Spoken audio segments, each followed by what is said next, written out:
I'm Julie Saunders. I'm Jan Wilson. Julie and I both have experience as school librarians, and we've worked together as district library leaders. In each episode, we'll dive into our profession with interviews and meaningful content to inspire you. We're not experts, but we're pretty close. The ideas and opinions shared by any host, guest, or listener are their own and do not represent those of any respective school district. Welcome to Library Exchange. This episode is sponsored by Permabound Books. Find great value with the right books at the right price, delivered timely with Permabound. The patented Permabound binding comes with an unconditional guarantee. Search for specific books, choose from curated lists, utilize tools like Series Tracker and Manage My Collection to enhance your curriculum support. In Gwinnett County, Georgia, contact Mark McMullen for assistance or find your local rep at perma-bound.com. All right, so Julie, I have exciting news. We have our first question from a listener. Jan, before you ask it, let me remind everyone that you can submit a question or story on our website, libraryexchangepodcast.com. Okay, so this question is from Sarah in Georgia. And while we answer it, our guest has a little time to think of her own answer before we introduce her. So here's the question. Which book has influenced your life the most and why? Well, I don't need a lot of time to answer that because even though this isn't something that influenced my life in general, in this past year, I read The Women by Kristen Hanna. And even though it's not something that changed my life, it was something that provided closure for me. And it just kind of made me understand the Vietnam War better. When I was growing up, I remember we had a neighbor that was a Vietnam vet, and I would ask questions to my mother why he behaved in certain ways and looked certain ways, and she would just say he's a Vietnam vet. And I felt like in school that they didn't get to Vietnam War, and the only thing I learned was from TV shows and movies. And so for me, it was like it filled gaps of understanding, and hearing that from the female perspective was just an amazing perspective. So it really resonated with me. Yeah, I read that because of you. Yay! Yeah. So mine is Tuesdays with Morrie by Mitch Albom. So it's not a recent book, but Mitch is a journalist and an author, and he interviewed his former professor every Tuesday, who was named Morrie Schwartz, who unfortunately was dying from ALS. I was in my late 20s when I read this, and I had my first real job in education and wishing I could buy a home, drive a newer car. I felt like a lot of my friends were more ahead in their life than I was, but this book always stays with me because it reminds me that things don't matter. People and relationships do. And now that I'm older, obviously I understand that, but it's always stay with me because things don't keep you company. You can't have conversations with things, but you can with people. Speaking of people, let's get to our guest who most likely doesn't need much of an introduction to those listening to this podcast. In 2018, she launched her podcast, School Librarians United, and was recognized as a mover and shaker by Library Journal in 2022. Currently, she's a high school librarian in Metro Detroit. Previously, she taught high school social studies before working as an elementary school librarian. I hope my research is correct that she worked in 10 different libraries during those 14 years. I have lots of questions about that. We are thrilled to have Amy Herman as our guest today on Library Exchange. Welcome. Well, thank you very much. I appreciate the invitation. I've been looking forward to this ever since I got your email. Yay. So, Amy, as a former middle school math teacher, I do want to get to the 10 schools in 14 years thing. But for now, would you like to answer our first listener question about which book has influenced your life the most and why? So I have to say there is, and this sounds very dorky. I loved reading the encyclopedia. Okay. And A little and dorky. yes, just a little dorky. My love of reading really solidified around nonfiction, and for that reason, I never considered myself a reader. And because you don't walk around with encyclopedias, and in this case, my house, and we still have this. I actually was going to get up and walk over and pick it up off the bookshelf because you can't like you can. It takes two hands to carry because it was like it's an encyclopedia of the world, but it's probably about 4 or 5 inches thick.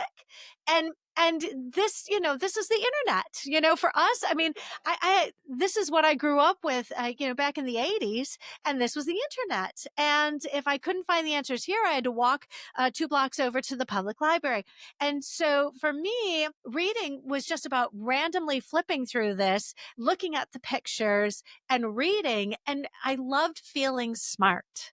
And for me, like that really connected with my brain. So my earliest memories of loving to read was nonfiction, and it involved this massive encyclopedia because I always felt smart when I read it. I'm just being honest. That's it. That's it.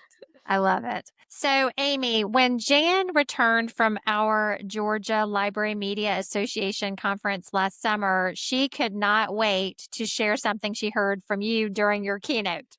Yeah. So, Amy, you talked about teachers walking out into the hallway and they can talk to people in the same grade level or teachers in the same curriculum area. So do that little look left, look right, share that with us. I love this. And I really truly think that it's one of the reasons why we need to manufacture our own professional learning network. It's like we have to make, and it's contrived. I mean, my PLN is very much of my own making. And it's not because we've been, I mean, I have never been colleagues with the people who are my closest friends as librarians because we live in different states. So when I was talking to the Georgia School librarians at your, it was a summer institute, right? Correct. That's correct. And so, but honestly, feeling that community of being in a room with other school librarians, in my particular situation, if I want to be in a room with another school librarian, I have to get in a car and drive a very long time, or in the case, or get on a plane, because there are no librarians in my district. It's just me. And I realized how much we rely on one another, albeit remotely, because when we are librarians in a building, it is possible that there isn't a single other person who understands what we do every day. And I likened us to the other educators in the building. Regardless if you're at elementary, middle school, or high school, you are surrounded because you are physically in close proximity. That best practice in schools is to put you as close together with other people who do what you do. You've got these teachers, and the best practice means when they come out of the hall during passing, when they come out of the hall and everybody's getting ready for recess or whatever it is, that is their PLN. Like they are having those conversations over the children because they can, and we can't. Thank you for that. I mean, I came back to tell Julie because you're like, we can look left, we can look right, we can look up, we can look down. There isn't anyone else like us. Very impactful. So let's start from the beginning. Do you think your background as a social studies teacher influenced how you are as a school librarian in any way? Oh, absolutely. I think that the wonderful thing about a social studies teacher is there's so many electives. And it's both a good and bad thing, because at one point they sort of just gave the new hire all the electives. But I also found that I had this infinite capacity for curiosity, and it is my superpower. I can be legitimately and truly, honestly, candidly interested in whatever it is you want to talk about. And what was very appealing to me was that I moved across many different subjects, and I liked working with the teachers as much, sometimes if not more, than I did like working with the students. And we do come to that critical point where you have to sort of realize what is that degree that you're going to get you to that next pay bump. And I looked around and realized I knew what I didn't want to do. I didn't want to leave teaching. I didn't want to become an administrator, and I sure as heck didn't want to be a counselor. So, but that I did notice that the happiest person consistently, and my hero was Carla. Carla, the librarian, was my hero. And every time I walked in, she could look on on my face and say, "What can I do to help you? What can I do?" And Amy, I'm not going to tell anybody that you need help, because I was the first hire in 14 years. I didn't feel comfortable asking the people I worked with for help. So clearly they knew what they were doing. I was the one who needed to figure things out, and Carla was helping me. And so I just said one day, I was like, Carla, I want your job. I understand. Please know I will never take your job away from you, but how did you get your job? And that's when she said, oh, I went to library school. And, and stupidly I said, that's a thing. And thankfully, I live in Metro Detroit, and we have Wayne State University about 10 minutes from my house. So I made the decision right then and there that I was like, I'm going to be a school librarian because that's what I want to do, knowing full well that it, I was going to be working on this degree for a while, but there weren't any guarantees. Mhm. Not in Metro Detroit. I realized I wanted to be a school librarian because it really connected with me. I appreciate that. Amy, we often ask our first and second year librarians, let's reflect for a minute on what surprised you the most about your role during those early years. So do you remember anything that surprised you early on as a school librarian? I was not prepared to feel so alone. And I really wasn't. I was convinced that if I asked anybody how to do my job, that I would lose my job. And so rather than reach out and say, hey, how do you do this? How do you do that? I did have a mentor, but I was convinced that if they had any idea how much I was floundering, that I would lose my job. So I really needed to do what I could to stand on my own 2 feet, because I really didn't want to jeopardize this dream job that I had landed. I was in one elementary school. It was a massive elementary school by Michigan standards. It was a fantastic setup. I wasn't traveling. I was in one building, and I grew to love it. I was there for 7 years, and it was an absolute dream. But I'll tell you, those first 5 years, never once did I go to a conference. I never took a day off. I had 3 small children. I never took a day off because I learned that if you bring a sub into your library, that bad things happen.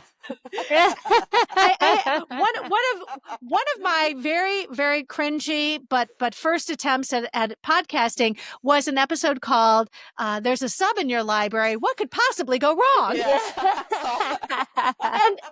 And every single one of those anecdotes happened to me firsthand. There is no exaggeration. So yes, I never took a day off, and so we tend to call that, you can't make this up. Yes. You can't make this stuff up.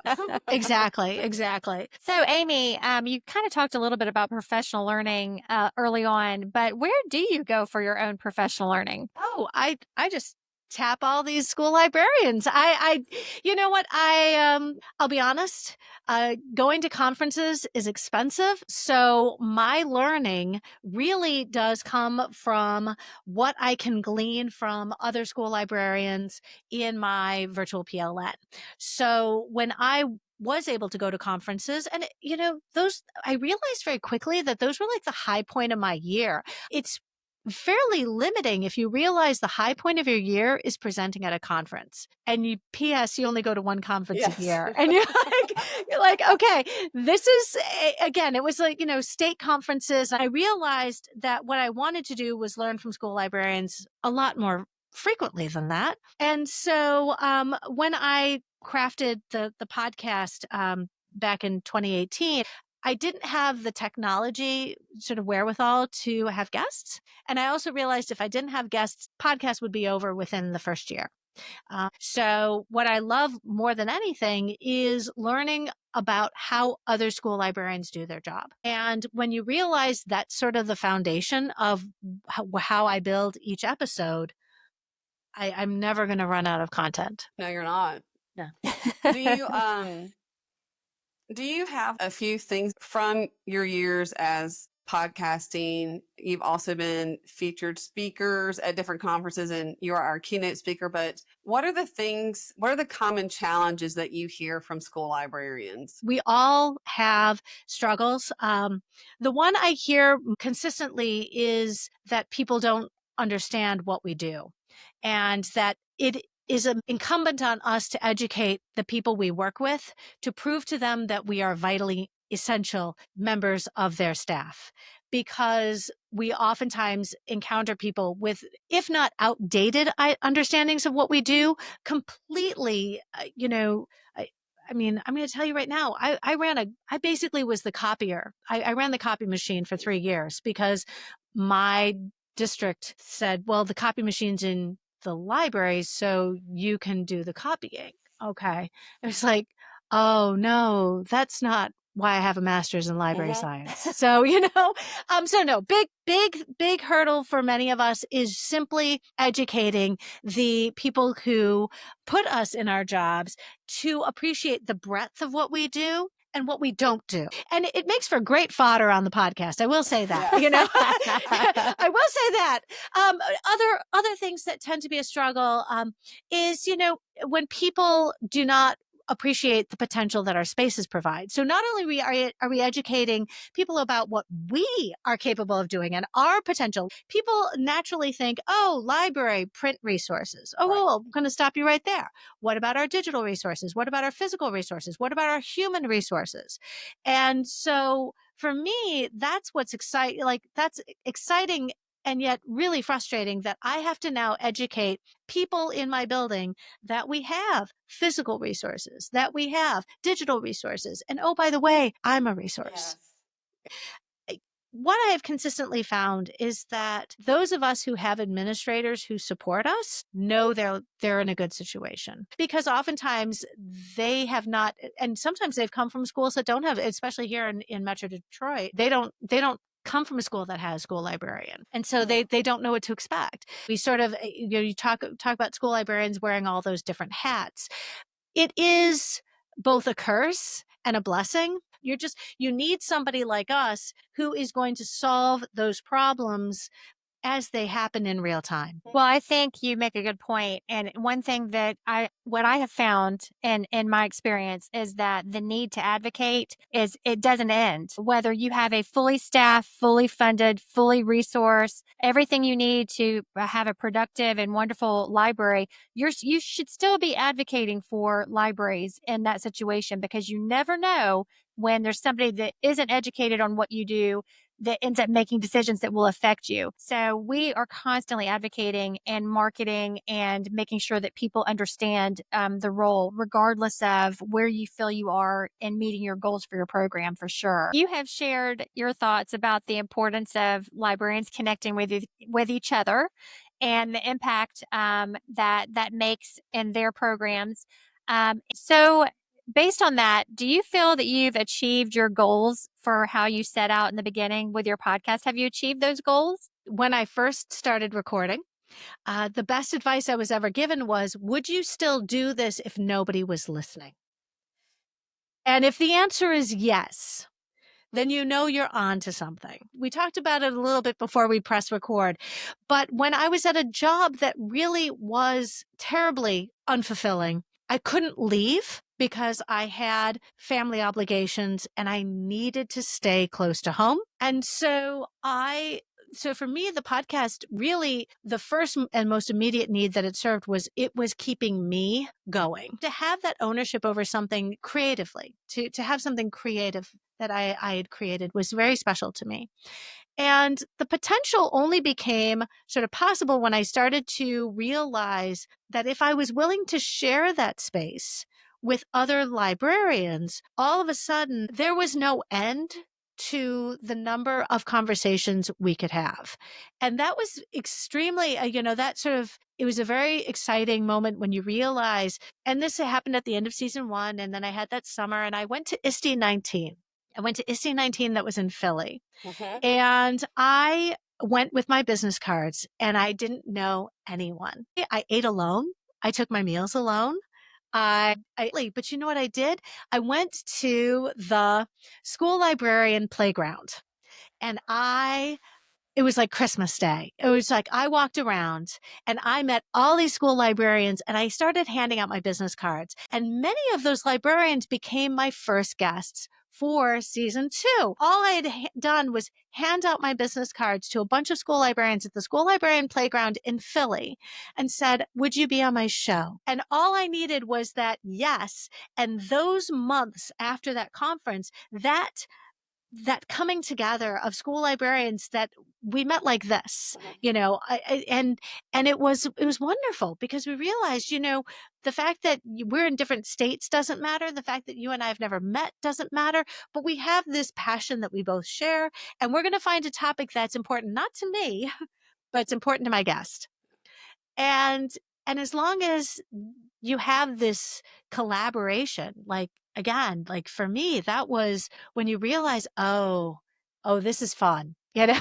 I mean, you mentioned several things I wrote down. You're building connections and relationships. And not only do we need that amongst the other librarians, but that's important for our position in the school too. We love that you've created virtual professional learning, that we can listen to on our commute. You're learning at the same time, that you're doing your interviews. So as we close out, first, I want to thank you for visiting with us today. But do you want to share again the name of your podcast and how people can find you and where they can find you? Sure. So my name is Amy Herman, Hermon. And my podcast is called School Librarians United. And you can find it anywhere you listen to podcasts. And when I talk to people, they're like, I don't want to put another app on my phone. I'm like, newsflash, it's factory installed. You already have it. There are podcast apps already on your phone. And then I say, hey, Spotify. And they're like, oh, Spotify, yes. And I'm like, well, we're on Spotify. We're anywhere you listen to podcasts, but also on, a website. So, just if you just Google School Librarians United podcast, I have folks who listen to the show while they're scanning books. They're like, oh no, I listen to you when I do inventory. I also love the fact that we, can choose our own PD. Because if you're a school librarian and you're in a school and there's no other school librarians, nothing's going to relate to what you do. But if you go to your principal and say, I'm going to listen to a podcast, and I get to pick what I'm going to listen to, and it's going to help me address my growth goals for this year, or our school improvement plan, or it's going to support our reading goal that we have in our building, or build reading culture. You know what? All of a sudden, and oh, by the way, it's free. Yeah. Oh, by the way, it's free. And all of a sudden the principal's like, yeah, that sounds like a great idea. The podcast can be found on all podcast platforms, School Librarians United, and also in the show notes. Amy, we really appreciate your time today. It's been Thank great you talking so to you. much. Thank you very much. Well, listen, I will I'll give you my social media handles, and you can share them in your show notes. We Great. would love Thank that. you. Jan, I think you agree. Amy has a way with words. Yeah, I do agree with you, Julie. um, she's someone who's relatable, she has knowledge, and she's entertaining all at the same time. We exchanged ideas. Now it's time for our recap. So I'm going to start, Julie, with her comment about feeling alone, because it really made me think about my first couple of years in my library, because way back when, if you had an enrollment over 1,000 or 2,000, I can't remember, but you had a fully staffed library with 2 certified librarians and a media clerk. So I didn't necessarily ever feel alone. I mean, I felt lost because I was new in the position, but I had the benefit of another librarian for 12 years at one school, 9 years at the next. And so it did make me think about there isn't anyone in close proximity and how alone people do feel. It's very true. And you are the one certified librarian in your school in many cases. And it's really important to remember that you've got to be intentional about creating a professional learning network. It's so important to do that, not only for people new to the profession, but veterans as well. So, Julie, every summer when we do new librarian training, I don't know if you remember this, you're going to, because I use a word that you don't really like, I think, but I ask the group always, like, tell me about different roles in your school where there's only one person who does that. And sometimes they say a principal, but again, they have APs to support them. But a cafeteria manager, they even have people with them. The bookkeeper is a good example. But I always remind them that there's only one of you. Here's the word. I say you're a singleton. I don't hate it.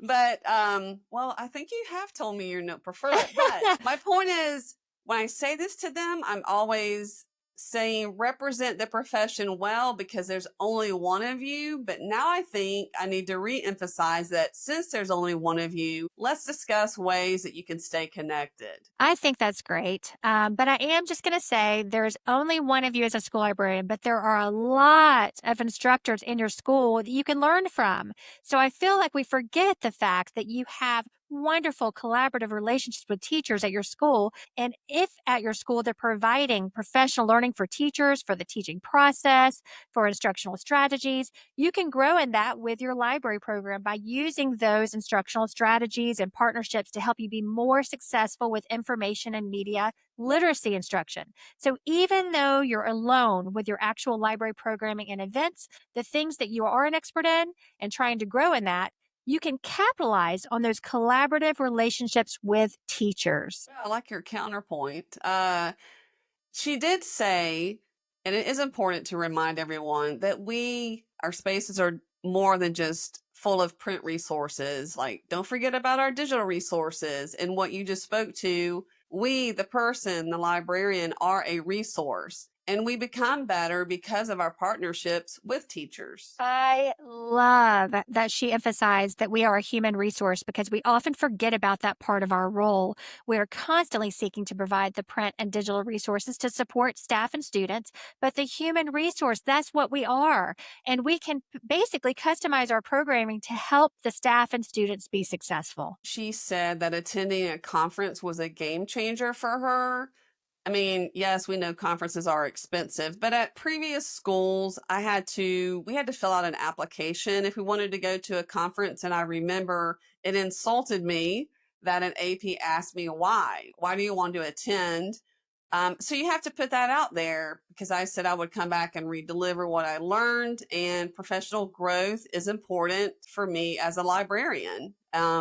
Sometimes administrators can find funds to support that. Well, and I think Amy made some good points in the fact that she had creative ways of building that professional learning network. That conferences traditionally are the only ways you could do that, but there's so many other ways through social media. I think that people have to realize that it does take time and you have to be intentional to seek your own professional growth. But something they may not be thinking about, another angle, is that if you aren't seeking professional growth, whether you're a veteran or a new media specialist, you're actually providing an inequity for your students. Good point. Because if other librarians out there are growing and learning and providing creative programming and innovative instructional strategies and all these wonderful programs and events, and you're not part of learning how to do those things, then essentially you're providing an inequity for your own school. Good perspective, Julie. That's very powerful. You've had two good counterpoints to my points today in the recap. But there are virtual learning opportunities. So if you can't go to a conference, search those or seek those out somehow. I do have a few observances that I have noticed over the years in providing professional learning for librarians because, in our roles, we do that for our district and have done it for many years. And in a sense, we provide our own conferences. But what I've noticed is that people tend to seek out sessions that they're already excited about and they want to grow more in, which means they're essentially just strengthening their own strengths. So what I want to do is challenge everyone out there to really reflect on those things that make you uncomfortable, that seem too hard to do, things that you don't necessarily love. Challenge yourself to professionally grow in those areas, digging into information literacy skills lessons, using innovative instructional strategies, connecting and working with teachers on a grade level that might be challenging to work with, taking the initiative to actually build a roadmap for your own professional growth, what you are seeking that will actually result in improved programming or lessons. Social media is a great place for bells and whistles and the fun things you can do that are creative.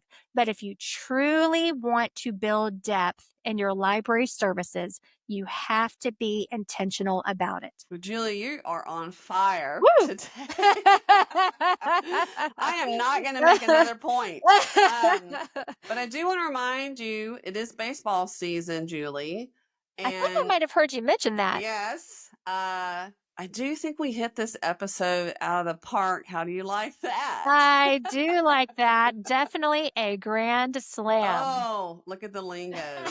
So, one last story about Julie, you guys. A couple of years ago, we both happened to be at the same Braves game. Julie, was that your first major league game, or you just hadn't been to the new park? I had not been to the new park. Okay. I went to Truist Park for the first time for an actual Braves game, had a blast. I didn't really know what was happening, but you did help me interpret that the next day. The next day, you guys, Julie was so excited. Like, I love what they do when they pause the game and they do those races on the field and then those challenges on the jumbo board. And I was like, okay, those breaks in the game are called innings. Well, that was my favorite part. I'm just saying. You guys, see, that's just an example how we can always learn more, right? Well, we appreciate Amy Herman, and all of her information will be in our show notes. Thanks for spending time with Library Exchange. Make sure to visit our website at www.libraryexchangepodcast.com. You'll find episode notes and links. You can even submit your questions or inspiring stories that may be featured on the podcast. If you're looking for some swag for your library or book-loving friends, visit libraryexchange.etsy.com. That's a lot of URLs, so I'm glad you had to say all of that, Julie. Thanks for joining us. We can't wait to have you back for our next episode of Library Exchange.